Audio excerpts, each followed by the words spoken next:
నా అదృష్టం. నాకు ఎప్పుడు అవకాశం వచ్చినా మంచి కలెక్టర్, మంచి ఎస్పీ, మంచి పీఓ దొరికితే నేను ఆనందంగా ఉండేదానికి అవకాశం ఉంది, సంతోషంగా ఉండేదానికి అవకాశం ఉంది.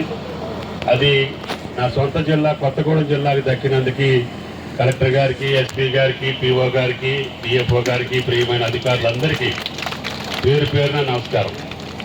మిగతా అధికారులు అంటే నా దగ్గర ఎప్పుడో ఒకప్పుడు పనిచేసి ఉంటారు. వీళ్ళు నలుగురు కొత్తోళ్ళు కాబట్టి ఉత్సాహవంతుడు, ఐటీడీఏకి ఎటువంటి అధికారి కావాలో అటువంటి అధికారి ఉన్నారు మీకు. కాబట్టి ఆయన గారి సహాయం తీసుకొని జిల్లా అధికారులందరూ మనం ఎక్కడ తిరిగినా, ఏ జిల్లాలో ఏ నియోజకవర్గానికి వెళ్ళినా ఇటువంటి పూచుకుంట, గోగులపూడి, బండారుగుప్పు, సుద్దకోతలగూడెం, రెడ్డిగూడెం ఈ గ్రామాలన్నిటికీ కూడా నేను సకల సౌకర్యాలు కల్పించాను. మనకున్నటువంటి అసలు కొండరెడ్ల మండలాలన్నీ విఆర్పురం, చింతూరు, కోనవరం ఆ మండలాలన్నీ కూడా ఆంధ్ర ప్రాంతానికి వెళ్ళిపోయినాయి మన పంపకంలో. కాబట్టి మనకి అక్కడక్కడ కొంచెం కొంచెం ఈ జాతి మిగిలింది. ఈ జాతిని రక్షించుకోవటంతో పాటు ఆడబిడ్డలు కూడా బ్రహ్మాండంగా ఈ స్థాయిలో కూర్చునేటట్టుగా చేసే బాధ్యత కాంగ్రెస్ ప్రభుత్వాన్ని, రేవంత్ రెడ్డి గారిది అని చెప్పి మీకు ఈ సందర్భంగా మనం చేస్తున్నాం. ఆయన గారు నిన్న కలెక్టర్ కాన్ఫరెన్స్ కంటే ముందే ఆదివాసీ ప్రముఖులతోటి మీటింగ్ పెట్టి ఆదివాసీకి కావాల్సినటువంటి ప్రభుత్వం చేయగలిగినటువంటి పనులన్నింటినీ కూడా అనౌన్స్ చేశారు.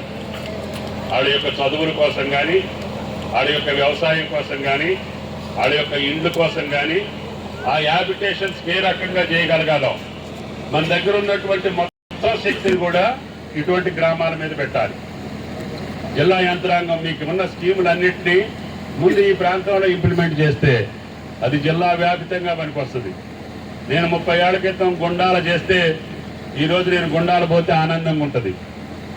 ఎందుకంటే అక్కడ చదువుకున్న పిల్లలను చూసి, అక్కడ ఉద్యోగం చేసే పిల్లలను చూసి ఈరోజు పై స్థాయికి 30 సంవత్సరాల్లో ఉన్నత ఉద్యోగాల్లో ఉన్నటువంటి పిల్లలను చూస్తే ఆనందం.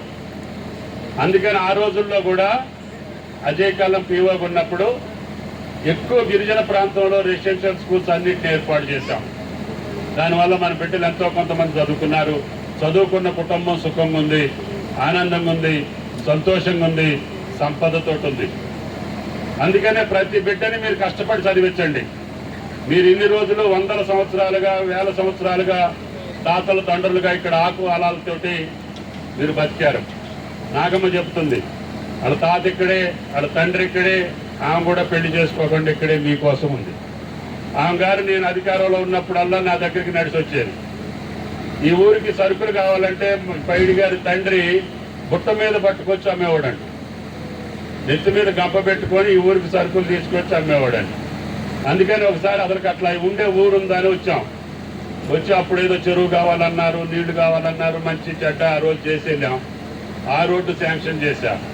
ఆ రోజు ఐటీడీఏ నిర్మాణం చేసినవన్నీ కూడా శిథిలావస్థకు చేరినాయి, కలవట్లు కానీ, రహదారి కానీ. డిఎఫ్ఓ గారు పెద్ద మనసుతోటి ఉన్న ట్రాక్లో మీరు అభివృద్ధి చేసుకుంటే నాకు అభ్యంతరం లేదు, దాన్ని సైజు తగ్గించి తప్పకుండా ఏర్పాటు చేస్తామని మాట ఇచ్చారు. ఆయన పేరు చిరస్థాయిగా పూచుకుంట గ్రామస్తులు నిలబెట్టుకుంటారని చెప్పి కూడా విజ్ఞప్తి. కాబట్టి దయచేసి ఆర్ఎండ్బి ఇక మీరు ఎవరిని అడగద్దు, ఒక చెట్టును అంటుకోవద్దు. అసలు అడవిని రక్షించేదే గిరిజనులు. మనం వచ్చే దాన్ని నాశనం చేస్తాం. అసలు మనం రాకుండా ఉన్నన్ని వందల సంవత్సరాలు అడవి ఉంది, వాళ్ళు బతికారు మంచిగా. మనం ఎంటర్ అయిన కాడి నుంచి అడవి పోయింది, వాళ్ళ జీవిత యొక్క సంస్కృతి సంప్రదాయాన్ని కూడా దెబ్బపడుతున్నాం. కాబట్టి మనం చెడగొట్టకుండా ఉంటే వాళ్ళు నిజాయితీ పరులు, ప్రకృతిని నమ్ముకొని బతికేవాళ్ళు. ఆ ప్రకృతిని కూడా మనం ఉంచకపోతే మనకు పాపం తగులుద్ది. కాబట్టి భగవంతుడు ఇచ్చినటువంటి ప్రకృతినన్నా ఆడికి ప్రసాదించేటట్టుగా, దాన్ని అభివృద్ధి చేసేటట్టుగా, దాన్ని ఉంచట్టుగా అభివృద్ధి అన్నా చేయకపోండి. అభివృద్ధి చేయకపోయినా పర్లేదు, కానీ వాళ్ళకున్న అవకాశాలు తప్పబోకండి, వాళ్ళకున్న సంస్కృతిని సంప్రదాయాన్ని తప్పబోకండి. ఇవి జరుగుతున్నటువంటి అభివృద్ధిలో వాళ్ళ భాగస్వాములు చేయండి. వాళ్ళ పిల్లలందరికీ, అది ఈ డిపార్ట్మెంట్ ఆ డిపార్ట్మెంట్ అని కాదు, కలెక్టర్ గారు, రాహుల్ గారు